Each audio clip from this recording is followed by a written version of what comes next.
आज हम लोग पढ़ेंगे जो हम लोग का भौतिकी का जो ऊष्मागतिकी का अध्याय है, उसमें हम लोग आज पढ़ेंगे ऊष्मा इंजन, ऊष्मा पंप और साथ साथ ऊष्मागतिकी का द्वितीय नियम का स्टेटमेंट और कार्नोट इंजन, व्युत्क्रमणीय और व्युत्क्रमणीय प्रकरण, इन सबों के बारे में इस लेक्चर में हम लोग पढ़ाई करेंगे। और ऊष्मा इंजन जो है तुम्हारा, जाहिर है कि ऊष्मा इंजन का मतलब ये हुआ कि कोई ऐसी युक्ति जो कि ऊष्मा लेकर के कुछ जो मैकेनिकल वर्क है, कुछ जो तुम्हारा कहते हैं यांत्रिक कार्य कर सके, तो उसे हम लोग ऊष्मा इंजन कहेंगे। जैसे ऊष्मा इंजन में तुमको जैसे कि देखते हुए तुमको जो गाड़ी कोई चल रहा है, जैसे कि जो कि बाइक है जो कि डीजल पेट्रोल पे चलता है, तो डीजल पेट्रोल जलने से क्या बनता है, ऊष्मा बने आएगा। ऊष्मा से क्या होगा तुम्हारा, ऊष्मा को फिर उसमें जो है कार्य में परिणत किया जाता है, कहीं जनरेटर है, तो ये सारी चीज जो है तुमको एक तरह से ऊष्मा इंजन की तरह है, जो कि तुमको ऊष्मा लेकर के क्या करते हैं, काम करते हैं। तो बड़े से बड़े काम को इसी के द्वारा संपन्न कराया जाता है। तो इंजन जो है तुमको जाहिर है कि ऊष्मा इंजन तुमको जो कि है खोज तुमको एक बहुत बड़ा वैज्ञानिक क्रांति का कारण बनाना, जो विज्ञान का क्रांति हुआ तुमको उसमें ऊष्मा इंजन इन सबों की काफ़ी भूमिका रही। तो जाहिर है कि इसका थ्योरी क्या है, कैसे काम करता है, तो ऊष्मा इंजन का परिभाषा लिख लेते हैं। ऊष्मा इंजन एक युक्ति है जो गर्म वस्तु से ऊष्मा लेकर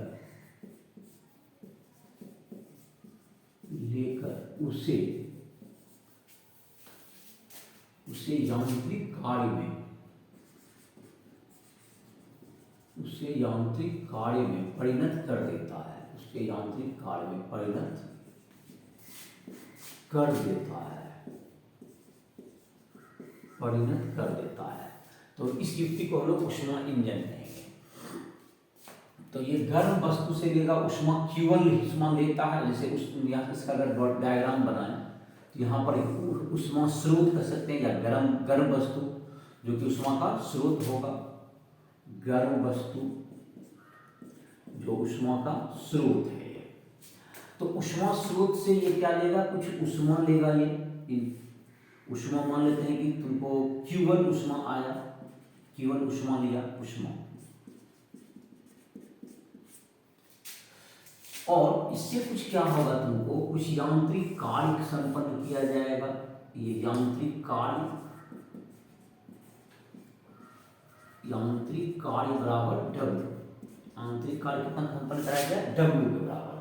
और इसके अलावा ये जो कुछ ऊष्मा है, यह तुमको ठंडा वातावरण में देगा, ठंडा वातावरण में यह ऊष्मा दे देगा, जो कि ऊष्मा सिंक के लिए कहलाएगा, ठंडा वस्तु। तो ये तुमको ऊष्मा इंजन का यही सिद्धांत है कि यह गर्म वस्तु से कुछ ऊष्मा लेगा, जैसे यहाँ Q1 लिया, वह कुछ कार्य ऊष्मा इंजन करेगा W, जो यांत्रिक कार्य बनेगा। कुछ ऊष्मा जो है तुमको बाहरी जो ठंडा वातावरण है उसको ये छोड़ देगा। तो जाहिर है कि इसमें देख रहे हैं Q1 भी जो है, तो Q1 बराबर क्या है, तुमको जो ऊष्मा लिया गया, तो ऊष्मा स्रोत से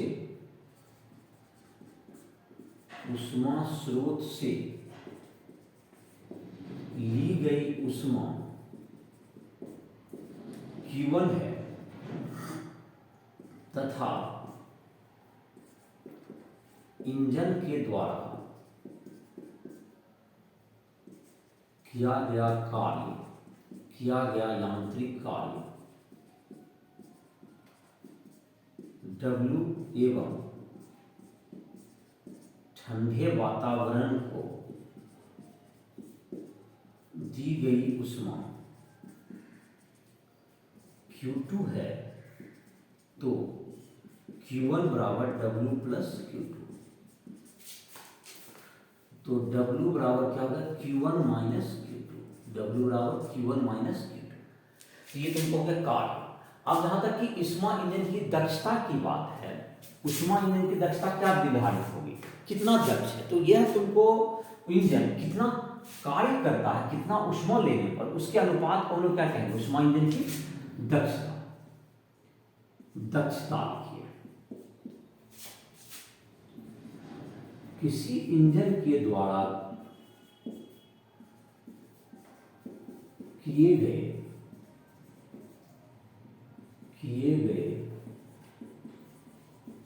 यांत्रिक कार्य एवं गर्म वस्तु द्वारा ली गई ऊष्मा की मात्रा के अनुपात को ऊष्मा इंजन की दक्षता कहते हैं। ऊष्मा इंजन की दक्षता कहते हैं, इफिशियंसी इसको इंग्लिश में कहते हैं, इफिशियंसी कहते हैं। तो इफिशियंसी जो होगा, दक्षता, इंजन की दक्षता, एटा बराबर डब्ल्यू बटे कार्य, यांत्रिक कार्य बटे ली गई ऊष्मा, यांत्रिक कार्य बटे ली गई ऊष्मा। तो W बटे क्या होगा तुमको, Q1, और W का मान होता है तुमको, तो W का मान होता है Q1 माइनस Q2 बटे Q1, तो 1 माइनस Q2 बटे Q1। ये तुमको, ये जितना दक्षता, जैसे इसको 100 से गुना करके प्रतिशत में व्यक्त कर सकते हैं। तो ऊष्मा इंजन की दक्षता जाहिर है कि तुमको जो है अधिक होगा जब तक Q2 का मान अगर कम हो। Q2 कम है, Q2 कम होने पर दक्षता अधिक होगी, Q2 कम होने पर दक्षता अधिक होगी, दक्षता अधिक होगी। तो जाहिर है कि Q2 का मान कम होगा, जितना कम से कम ऊष्मा अगर तुमको देगा ये तुमको यहाँ पर जो ठंडा वातावरण को, तो इसकी दक्षता उतनी ही बेहतर होगी। जैसे कि यहाँ पर ऊष्मा लिया Q1, इंजन का काम है कार्य करना और कुछ, लेकिन वातावरण में ऊष्मा जो है तुमको चला ही जाएगा, क्योंकि जब तक कोई गर्म वस्तु रहेगा तो दूसरा ठंडा वातावरण, तभी वह ऊष्मा का क्या होगा, आदान प्रदान होगा। ऊष्मा का आदान प्रदान होने के लिए अगर तुमको ऊष्मा का क्षय कम से कम करना हो, जितना कम करेंगे हम लोग उतना ही ज्यादा कार्य क्या होगा, संपन्न होगा, और वह इंजन उतना ही दक्ष होगा। तो पहले हम लोग ऊष्मा पंप, तो केल्विन प्लैंक का जो स्टेटमेंट है इसका, ऊष्मा गतिकी का दूसरा नियम का, वह इसी पर आधारित है। उसका कहना है तुमको कि किसी भी इंजन की जो दक्षता है कभी भी 100% या 1 नहीं हो पाएगी, क्योंकि Q2 का मान कभी भी 0 नहीं हो सकता है। केल्विन प्लैंक का जो स्टेटमेंट है दिया हुआ, केल्विन प्लैंक का ऊष्मा गति का दूसरा नियम का, इसी के आधार पर ऊष्मा इंजन के आधार पर ही बनाया गया है, जिसमें कहना है व्यवहारिक रूप से कि कोई भी ऐसा युक्ति नहीं बन सकता जिसमें कि एकमात्र काम होगी वह ऊष्मा ले और वह उसको पूरी तरह कार्य में परिणत कर दे। दूसरे शब्द में, कोई भी ऊष्मा वह बाहर वातावरण को उत्सर्जित नहीं करे, ऐसा इंजन नहीं बनाया जा सकता। तो इसकी जो है ऊष्मा गति का दूसरा नियम केल्विन प्लैंक स्टेटमेंट है। एक और स्टेटमेंट है, दैट इज क्लॉसियस स्टेटमेंट कहते हैं। तो उसको जो है ऊष्मा पंप के आधार पर, जिसको रेफ्रिजरेटर कहते हैं हम लोग, जो फ्रीज वगैरह जो करता है उसके आधार पर बनाया गया। तो पहले हम लोग ऊष्मा पंप, दैट इज रेफ्रिजरेशन का, जो ठंडा करता है, रेफ्रिजरेटर फ्रीज का, उसके बारे में भी हम लोग देख लेते हैं। और उसका सिद्धांत के बाद दोनों का स्टेटमेंट एक बार ही लिख लेंगे, केल्विन प्लैंक और क्लॉसियस का स्टेटमेंट, तो एक बार में ही हम लोग इसको रीड कर लेंगे। तो पहले उसको ऊष्मा पंप के कार्य को समझ लेते हैं। ये था ऊष्मा इंजन का कार्य। तो ऊष्मा इंजन क्या करता है, गर्म वस्तु से ऊष्मा लेगा, कुछ कार्य करता है, ठंडा वातावरण में ऊष्मा उत्सर्जित कर देता है। अब है अगला है ऊष्मा पंप या रेफ्रिजरेटर, फ्रिज, प्रशीतक। ऊष्मा पंप या प्रशीतक, हीट पंप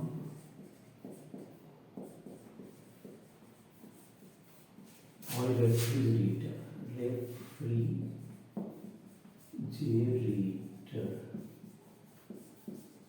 उष्मा पंप या प्रशीतक, रेफ्रिजरेटर। उष्मा पंप एक ऐसी युक्ति है,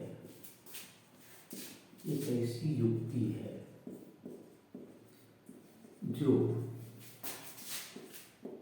ठंडे वातावरण से उष्मा लेकर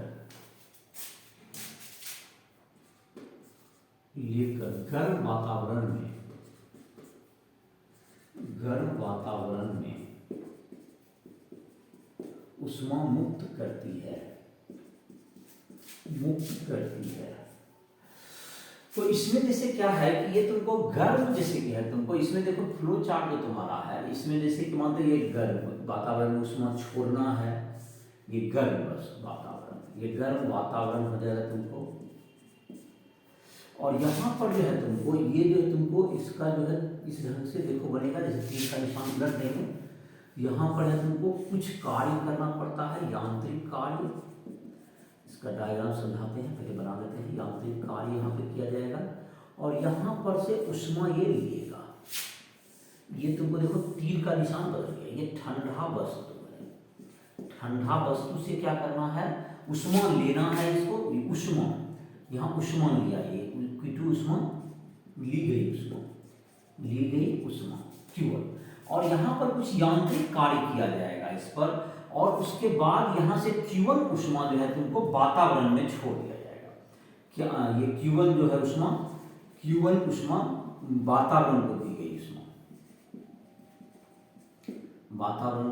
गई उष्मा, तो ये तुमको क्या गया, यहाँ उल्टा होगा। देखो यहाँ ठंडा वातावरण से लेगा, यह तुमको इस पर कुछ कार्य किया जाएगा और यह गर्म वातावरण में छोड़ देगा।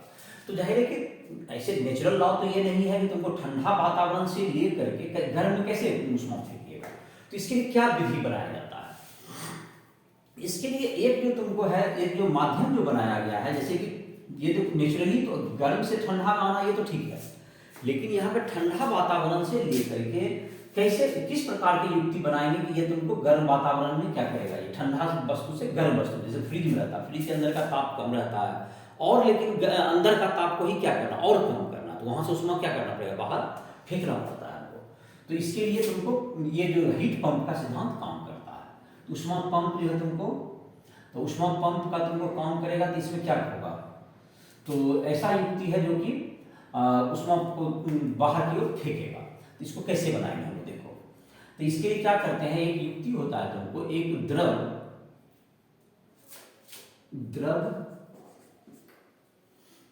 क्या हो जाएगा, इसको ठंडा कर देंगे। द्रव जो है तुमको क्या करना है, ठंडा करके द्रव को क्या करेंगे, इसको उष्मा लेकर के ये क्या हो जाएगा, द्रव जो है तुमको एक द्रव ठंडे वातावरण से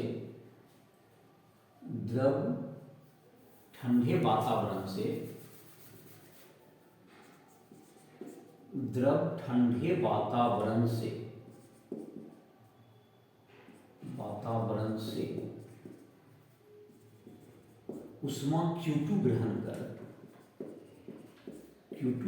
कर वाष्प में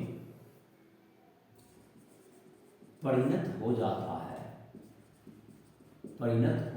है, जिसे यांत्रिक कार्य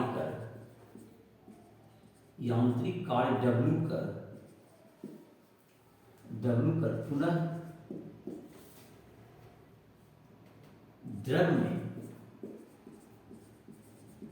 परिणत किया जाता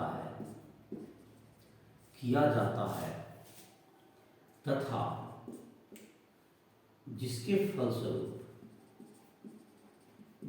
फलस्वरूप वह Q1 उष्मा गर्म वातावरण को देती है।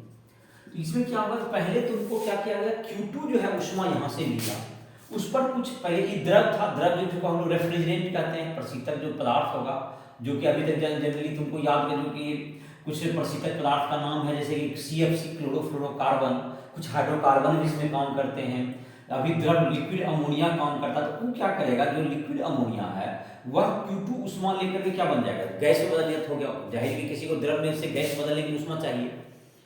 उसके बाद वह जो उष्मा लेकर के वहां पर उसको फिर क्या किया जाएगा, वह दूसरे जगह जो जो गैस मिक्सचर है दूसरे चैम्बर में चला जाएगा, वहां पर कार्य करके उसको क्या चीज बदला जाएगा, फिर उसको प्रेशर लगा करके उसको द्रव में बदला जाएगा। द्रव में बदलेगा, चाहे कि उष्मा मुक्त करेगा, तो उस समय तक जो है उष्मा वातावरण की तरफ क्या कर देगा, मुक्त कर देगा।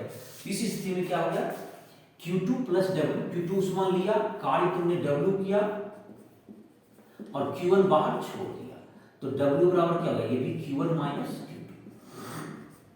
अब जहां तक है उष्मा इंजन, जहां हीट पंप का जो है तुमको हीट पंप का जो तुमको दक्षता जो होता है, दक्षता या कोएफिशिएंट ऑफ परफॉर्मेंस कहते हैं हम लोग, तो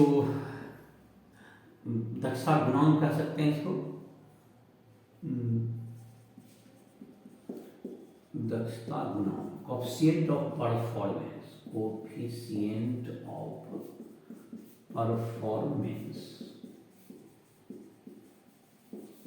ये क्या होगा तुमको, किसी उष्मा पंप के द्वारा ठंडे वातावरण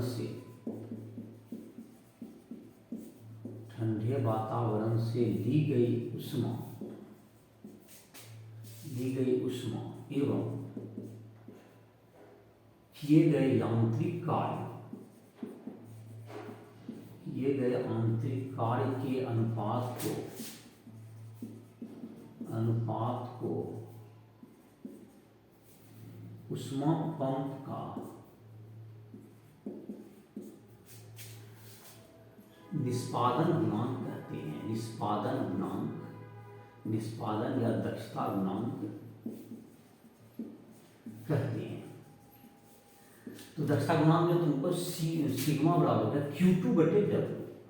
Q2 जैसे तुमने उष्मा छोड़ा और फिर उष्मा लिया और तुमको W कार्य उस पर करना पड़ा, तो Q2 बटे W, तो W का मान क्या आ जाएगा, Q2 बटे Q1 माइनस Q2। ये तुमको हो गया इसका कोएफिशिएंट ऑफ परफॉर्मेंस। और तुमको ये जो परफॉर्मेंस होगा ये तुमको इसमें जैसे क्या है कि अगर तुमको कोई जैसे कि इसमें अगर उष्मागतिकी का सेकंड स्टेटमेंट क्या कहता है, सेकंड लॉ वो कहलाता है तुमको कि कोई भी निकाय ऐसा नहीं बन सकता है जो कि बिना कार्य किए, बिना उस पर यांत्रिक कार्य किए वह ठंडा वातावरण से उष्मा लेकर के गर्म वातावरण में उष्मा छोड़ देगा। या W का मान क्या नहीं हो सकता है, शून्य अगर नहीं हो सकता, W का मान अगर शून्य नहीं होगा तो ऑप्शन परफॉर्मेंस कभी भी इन्फिनिटी भी नहीं हो सकता है, अनंत नहीं हो सकता है। ये तुमको अब स्टेटमेंट हम लोग उष्मागतिकी का दूसरा लिख सकते हैं, दोनों स्टेटमेंट, एक उष्मा पंप के आधार पर और एक उष्मा इंजन के आधार पर। और उसमें जैसे कि बताएं तुमको कोई भी युक्ति ऐसा नहीं बन सकता जो कि समान ताप पर क्या कर सकता है, उष्मा ले करके उसी ताप पर वह उष्मा बाहर की ओर छोड़ देगा, उष्मा बाहर की ओर छोड़ दे, ऐसा नहीं इंजन बन नहीं सकता है। दूसरे शब्द में कहें तो बाहर जो Q2 का मान कभी भी शून्य नहीं हो सकता है, Q2 का मान शून्य नहीं हो सकता है कभी भी।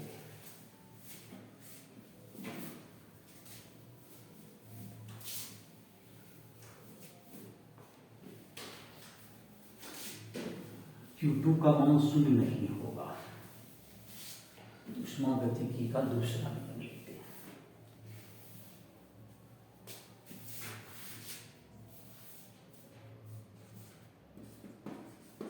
उष्मागतिकी का दूसरा नियम, इसके दो स्टेटमेंट है। पहला केल्विन प्लैंक स्टेट कथन, केल्विन प्लैंक कथन,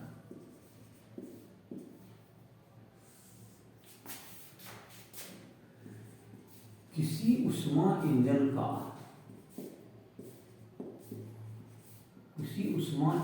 का कार्य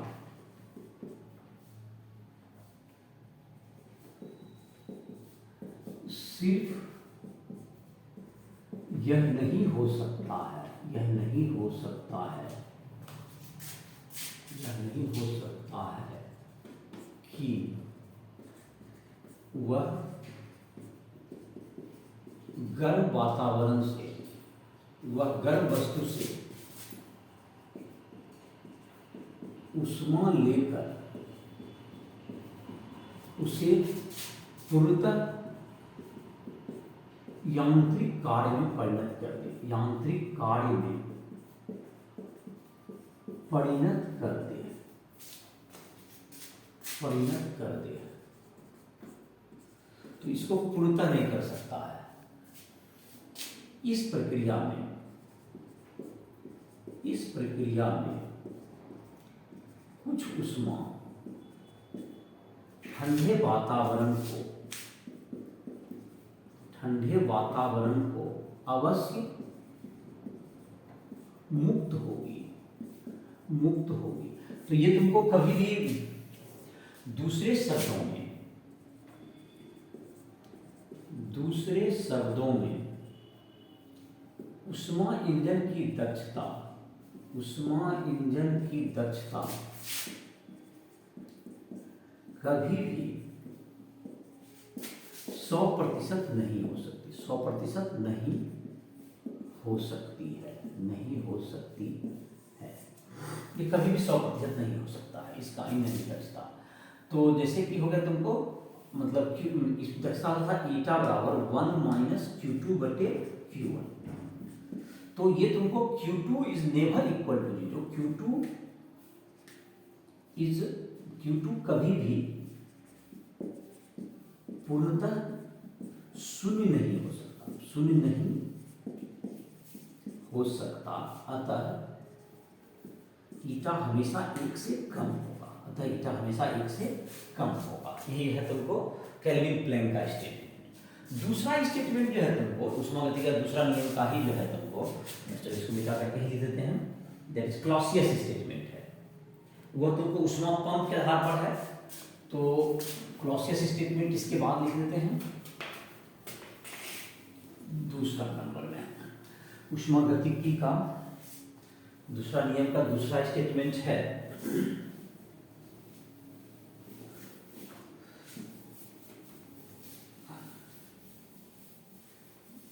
तो दैट इज क्लॉसियस का स्टेटमेंट है।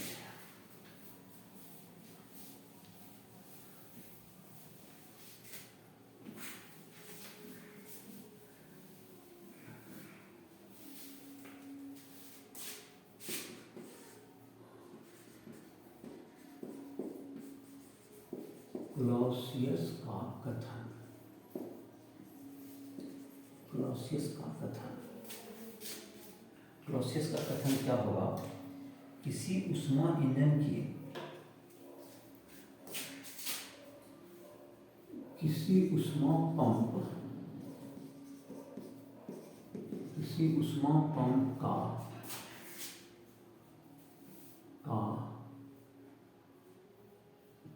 ऊष्मा पंप ऐसा स्टेटमेंट को बदल देते हैं जरा। चलिए केल्विन प्लैंक कथन।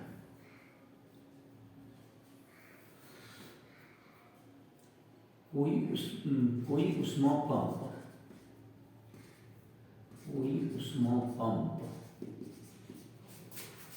बिना बाहरी कार्य किए ठंडे वातावरण, ठंडी वस्तु से ऊष्मा लेकर बाहर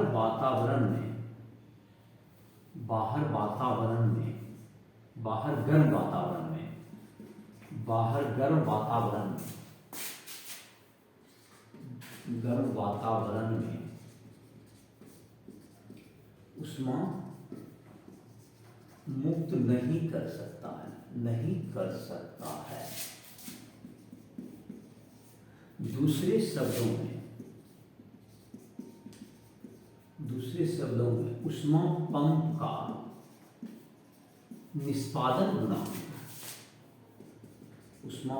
का निष्पादन गुणांक अनंत नहीं हो सकता है, अनंत नहीं हो सकता है, अनंत नहीं हो सकता है। तो ये तुमको निष्पादन Q2/W होता है। तो W कभी भी W is not equal to 0, W कभी भी बिना 0 हुए तुम पैन कर दो, गर्म ठंडा वस्तु से गर्म वस्तु उष्मा नहीं दे सकते हैं। Q2 नॉट इक्वल टू 2, तो sigma is not equal to infinity, ये कभी भी इन्फिनिटी नहीं हो सकता है। तो ये तुमको स्टेटमेंट है, तुमको दूसरा स्टेटमेंट है उष्मागतिकी का। उष्मागतिकी का प्रथम नियम जैसे हम लोग कहते थे कि Q1 बराबर के डेल्टा, जो तुम्हारा Q बराबर delta U plus delta W, तो उसमें हम लोग वहां पर लिख लेते हैं कि डेल्टा U अगर 0 हो जाए तो डेल्टा Q बराबर डेल्टा Q बराबर W हो जाएगा। लेकिन दूसरा स्टेटमेंट उसको, दूसरा लॉ उसको व्यवहारिक रूप से उसको जस्टिफाई करता है, क्या आप डेल्टा U को 0 कर सकते हैं? तो यहाँ पर पता चलता है कि नहीं, ऐसा व्यवहारिक नहीं है कि हम लोग डेल्टा U को 0 कर सकें।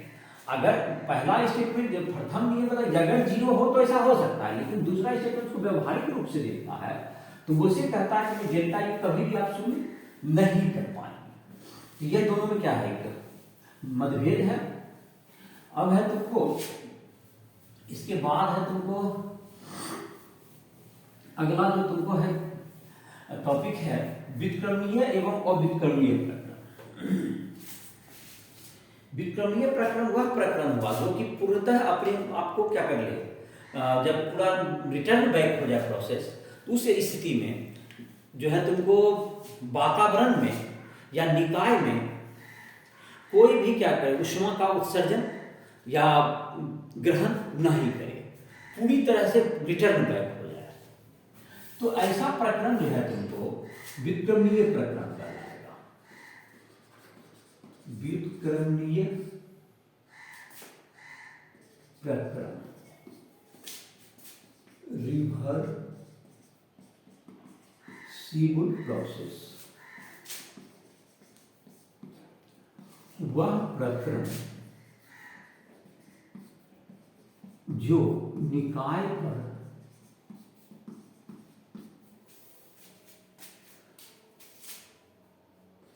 आरोपित कर पुनः उसे पूर्व अवस्था में लाया जा सके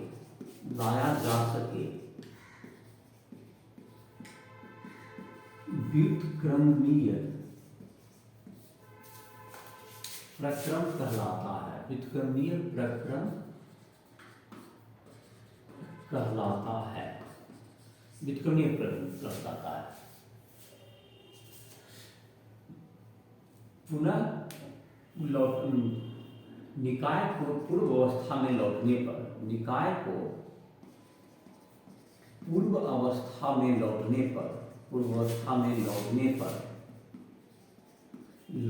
पर निकाय या परिवेश में कोई परिवर्तन न हो,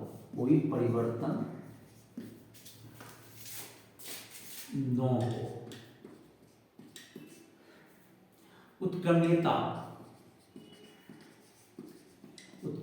एक संकल्पना है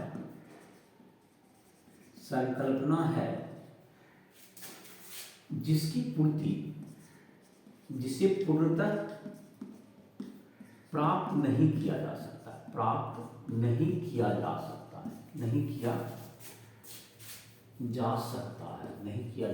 है, जिसे पूर्णतः प्राप्त नहीं किया जा सकता। इसको पूर्णतः कभी प्राप्त नहीं कर सकते। फिर से, क्योंकि कुछ न कुछ तो जाहिर है कि जो डिसिपेटेड फोर्स होता है वातावरण में उपस्थित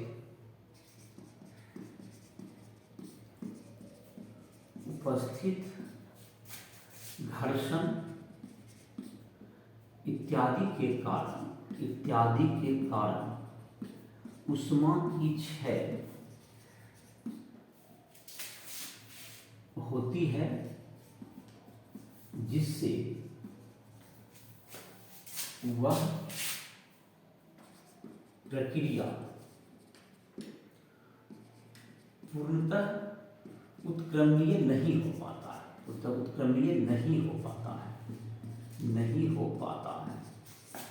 वास्तव में प्रकृति में सभी प्रक्रियाएं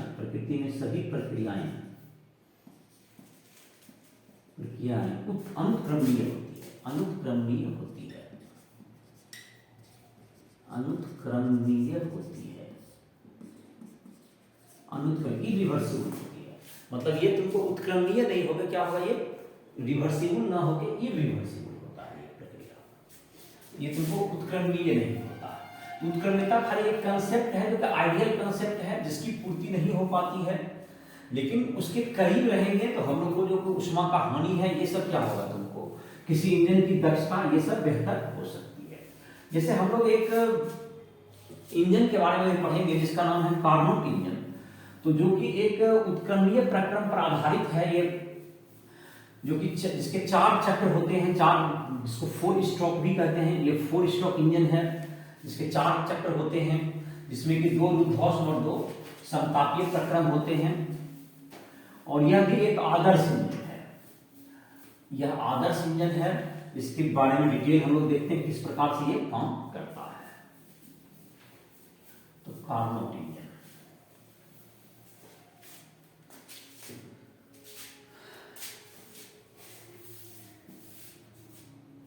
Carnot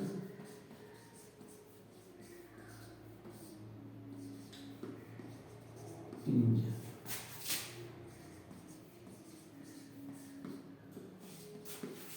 Carnot engine,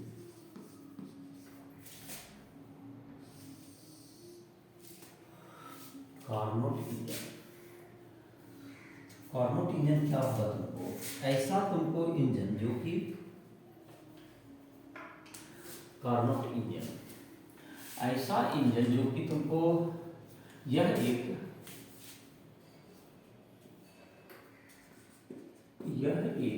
Carnot engine, मतलब यह का मतलब कार्नोट इंजन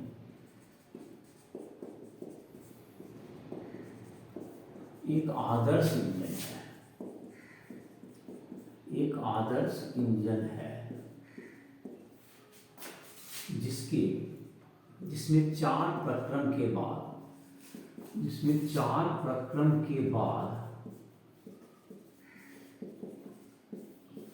गैस अपनी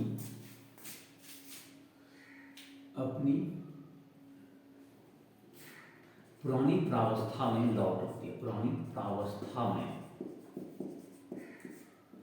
लौट आती है, पुरानी प्रावस्था में लौट आती है, पुरानी प्रावस्था में लौट आती है। ऐसा हो गया तुमको, ये तुमको हो गया पुरानी प्रावस्था में वो लौट आएगा। इसमें 4 चक्र होते हैं।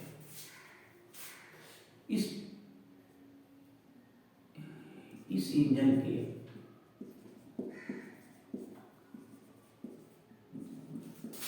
दो प्रक्रम समतापीय तथा 2 प्रक्रम रुद्धौष्म होते हैं,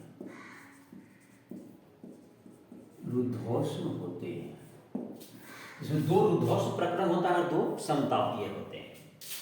तो जैसे कि इसमें तुमको है, जैसे इसको डायग्राम में बनावें, तो जैसे कि इसमें लिया तो पहले लिखे तो इसका डायग्राम बनाते हैं। पहले गैस समतापीय रूप से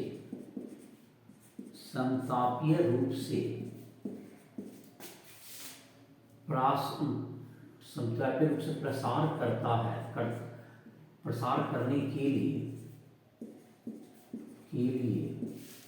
ऊष्मा स्रोत से ऊष्मा ग्रहण करती है। दूसरे प्रक्रम में गैस रुद्धौष्म रूप से प्रसरित होती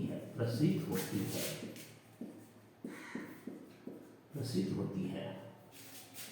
जिसमें भी कार्य किया जाएगा तो उसमें प्रसिद्ध होती है। तीसरे प्रकरण में गैस निकाय बाहरी वातावरण को, ठंडे वातावरण को उष्मा देकर संकुचित होती है, संकुचित हो जाती है मतलब उसका आयतन घट जाता है, तथा अंततः रुद्धौष्म रूप से अपनी पूर्व प्रावस्था में वापस आ जाती है। ये तुमको 4 प्रकरण से बताए गए, जिसको कि एक डायग्राम के आधार पर हम लोग दिखा सकते हैं कि जैसे कि एक 4 प्रकरण है जिसको ABCD एक चक्र के रूप में हम लोग इसमें दिखा सकते हैं। पीवी आलेख पर हम लोग इसको दिखा सकते हैं, इसको कार्नोट इंजन के चक्र को, और इसकी जो है दक्षता भी हम लोग, इफिशियंसी हम लोग कैलकुलेट कर सकते हैं। तो देखो इसमें जो है तुमको जो समतापीय प्रकरण है उसमें तो बॉयल का नियम लागू होगा, P1 P2 V2, और जो रुद्धौष्म प्रकरण में उसमें P1 V1 पर power gamma equal to P2 V2 to the power gamma, इसको लागू करेंगे हम लोग। और इस प्रकार से ये तुमको इसके जो व्यंजक है उसको, जो एफिशिएंसी है उसको हम लोग कैलकुलेट कर पाएंगे कार्नोट इंजन का।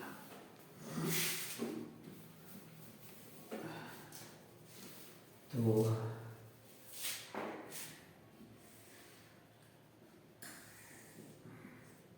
इधर दे दीजिए आयतन और इधर दाब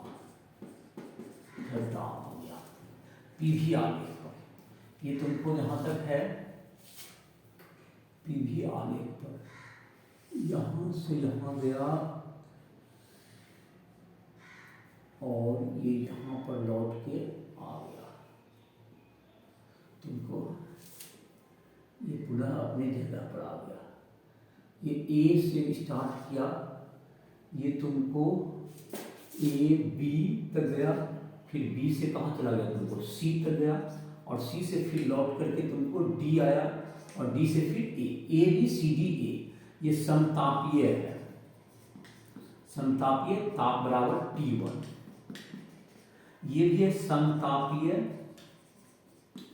ताप बराबर T2 है, इसका ताप इसका T2। और ये दोनों रुद्धौष्म है, ये तुमको रुद्धौष्म है BC, और ये CD DA रुद्धौष्म है। तो ये दोनों A भी तुमको समतापीय है इसके चित्र में, A भी मैं लिख देता हूं, ये भी समतापीय प्रकरण। तो जो संकेत हम लोग जो लिखते हैं, जैसे इसका जो डायग्राम लिखेंगे, इसका है PA VA, मतलब कि संकेत काफी स्पष्ट है। PA VA मतलब हो गया वहां का दाब, ताप दाब, PV VB, PC VC। जैसे कि A बिंदु है, ए बिंदु का नियामक क्या लिख सकते हैं, इसका नियामक हो गया PA और इसका नियामक हो गया VA। मतलब कि नियामक तो पहले x अक्ष का लिखना चाहिए, जैसे लिखकर चलिए यहाँ नियामक समझ में आ गया। दाब है इसका PA, यहाँ का दाब हो गया V, आयतन हो गया VA, जो कि PB VB हो गया, PC VC, PD VD। तो अब है तुमको इसका जो है तुमको Q1 कितना हो गया, इस उष्मा जो लिया यहाँ पर AB प्रकरण में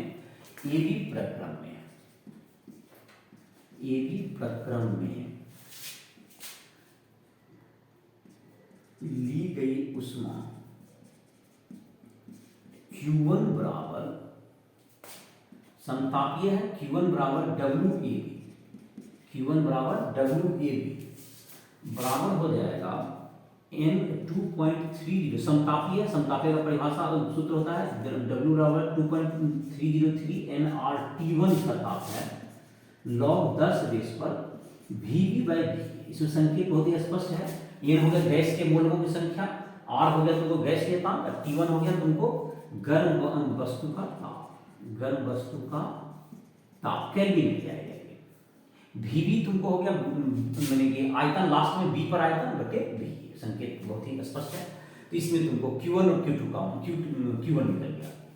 जहां तक कि दूसरा प्रकरण है तुमको, जो कि तुमको जो लास्ट जो प्रकरण Q2 में तुमको ये तुमको AB प्रकरण था।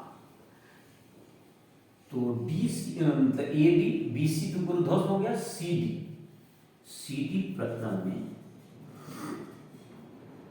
त्यक्त उष्मा, यह था माइनस Q2, त्यक्त करा बाहर से निकालते हैं जब डब्ल्यू सी डी के बराबर होगा, सी से डी के बराबर, तो या माइनस Q2 बराबर, तो सी डी में कितना, ये भी तुमको समतापीय है, तो 2.303 nRT2, ये ठंडे वातावरण का ताप, लॉग 10 बेस पर Vd बटे Vc।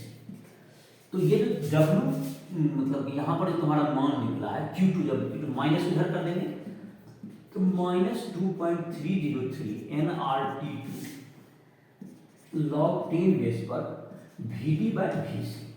तो ये तुमको W जो तुम्हारा हो गया, Q2 जो हो गया तुम्हारा, Q2 बराबर हो गया तुमको, इसको पावर को ऊपर डाल देंगे 2.303 nRT2, तो ये लॉग 10 बेस पर क्या जाएगा, Vc बाय Vd हो जाएगा, क्योंकि माइनस पावर को ऊपर डालेंगे ये पलट जाएगा, Vc बाय Vd हो जाएगा। तो अब तुमको जहां तक इस प्रक्रम में जो इफिशियंसी होता है, जिसका सूत्र हम लोग अभी निकाले थे, T2 क्या होगा तुमको, ठंडे वातावरण का ताप, T2 बराबर ठंडे वातावरण का ताप, ठंडे वातावरण का ताप केल्विन में, केल्विन में। अब जहां तक कि हम लोग का इफिशियंसी का सूत्र याद करें, अभी हम लोग जो निकाले थे 1 माइनस Q2 बटे Q1 होता था, इसका इफिशियंसी हो गया तुमको, जिसका कि इसका एफिशिएंसी Q1 Q2 का मान निकल गया हमको, तो हम जाहिर है एफिशिएंसी का सूत्र पे बैठा सकते हैं। तो एफिशिएंसी जो है कार्बन इंजन की दक्षता, कार्बन इंजन की दक्षता जो हो जाएगी, कार्नोट इंजन की दक्षता बराबर 1 माइनस Q2 बटे Q1, तो ये हो गया 1 माइनस 2.303 nRT2 लॉग 10 बेस पर Vc बटे Vd, पलट गया था, अब बटे 2.303 nRT2 लॉग 10 बेस पर Vd बटे Vd। अब तुमको देखो जैसे यहां पर है तो 1 माइनस T2 ऊपर बचा लॉग 10 बेस पर Vc बटे Vd बटे T1 लॉग 10 बेस पर अब Vb बटे Va। अब ये दोनों का मान बराबर होता है, इसको हम लोग प्रूव कर सकते हैं। देखो इसको प्रूव करना पड़ेगा तभी एफिशिएंसी निकलेगी। इस समीकरण को अभी रहने दो, इसको पहले प्रूव कर लेते हैं। Vc बटे Vd is equal to Vb बटे Va होगा, इसको हम लोग प्रूव कर सकते हैं। तो वो कैंसिल हो जाएगा, तो एफिशिएंसी हो जाएगा 1 माइनस T2 बटे T2। तो कैसे होगा देख लेते हैं। अब यहाँ पर प्रूव करने के लिए हम लोग को समतापीय प्रक्रम था तुम्हारा ए बी, समतापीय प्रक्रम ए बी में पीए वीए बराबर पीबी वीए होगा। रुद्धौष्म प्रक्रम, रुद्धौष्म प्रक्रम बीसी में पीबी वीबी पर power gamma is equal to PC VC पर पावर गामा। समतापीय प्रक्रम सीडी में पीसी वीसी बराबर पीडी वीडी। रुद्धौष्म प्रक्रम डीए में पीडी वीडी पर पावर गामा, पीडी वीडी पर पावर गामा बराबर पीए वीए पर पावर गामा। अब ये इसको गुना कर देते हैं, इसको इधर गुना करेंगे, लेफ्ट और राइट को गुना करेंगे, देखो क्या आ जाएगा। गुना कर देखो क्या पीए वीए है बायां साइड, यही लिखो गुना बायां साइड वाला सब लिखते जाओ, गुना पीडी वीडी पर पावर गामा गुना पीसी वीसी और गुना हो गया पीडी वीडी पर power gamma, PD VD power gamma बराबर क्या जाएगा पीडी वीडी गुना पीसी वीसी पर पावर गामा गुना पीडी वीडी और गुना पीए वीए पर पावर गामा डीए प्रक्रम करेंगे। डीए प्रक्रम चार प्रक्रम का हो गया। अब जैसे तुमको जब गुना में पी तो सबका कट ही गया। अब यहाँ पर देख लेते हैं तुम्हारा था पीबी वी पर पी, इधर पीबी है वीबी है, इधर वीबी पावर गामा है, इधर जगह VB to the power gamma -1 और इंटू इधर हो जाएगा वीडी पर power gamma minus 1 is equal to V A पर power gamma minus 1 into V C पर पावर गामा माइनस 1। तो ये तुमको हो गया वी बटे वी ए बराबर हो गया वी सी बटे वी डी। ये तुमको गामा माइनस 1 की पावर कैंसिल हो गया, तो इफिशियंसी क्या हो गया, अतः किसका मान हो गया, यहाँ पर जो तुम्हारा था इफिशियंसी, यहाँ पर जो है दोनों कट गया, चूंकि यहाँ पर लिख देते हैं, इसलिए इफिशियंसी जो है इंजन की कार्बन इंजन की दक्षता ईटा बराबर 1 माइनस क्या हो गया T2 बटे T1, क्योंकि ये दोनों का मान क्या हो गया, ये इक्वल है दोनों।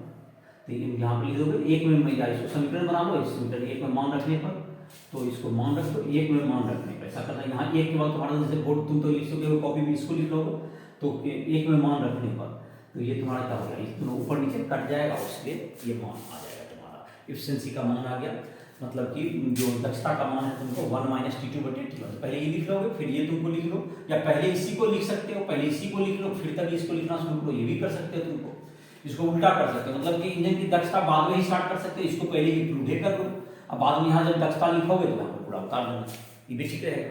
तो पहले इसको प्रूव कर लोगे दोनों बराबर होता है, बाद में इंजन की दक्षता में यहाँ कार्बन इंजन की दक्षता एक के बाद स्टार्ट करोगे, बस 1 माइनस T2 बटे T1 आ जाएगा। तो ये भी इस ढंग से नहीं लिख सकते इसको। तो ये तुमको हो गया तुमको कार्बन। इस लेक्चर में तुमको जो है इसमें जो है उष्मा इंजन के बारे में इसका जो बताया गया तुमको, उष्मा इंजन, उष्मा पंप और रेफ्रिजरेशन। तो ये जो तुम्हारा टॉपिक था, जो तुम्हारा जो उष्मागतिकी का जो अध्याय था, वो तुमको इसी के साथ ये समाप्त हो गया इसका थ्योरी का क्लास। और न्यूमेरिकल वैल्यू में जो भी दिक्कत हो तो राइफल ऐप के माध्यम से हमसे संपर्क कर सकते हो। इसी साथ लेक्चर को समाप्त कर रहे हैं।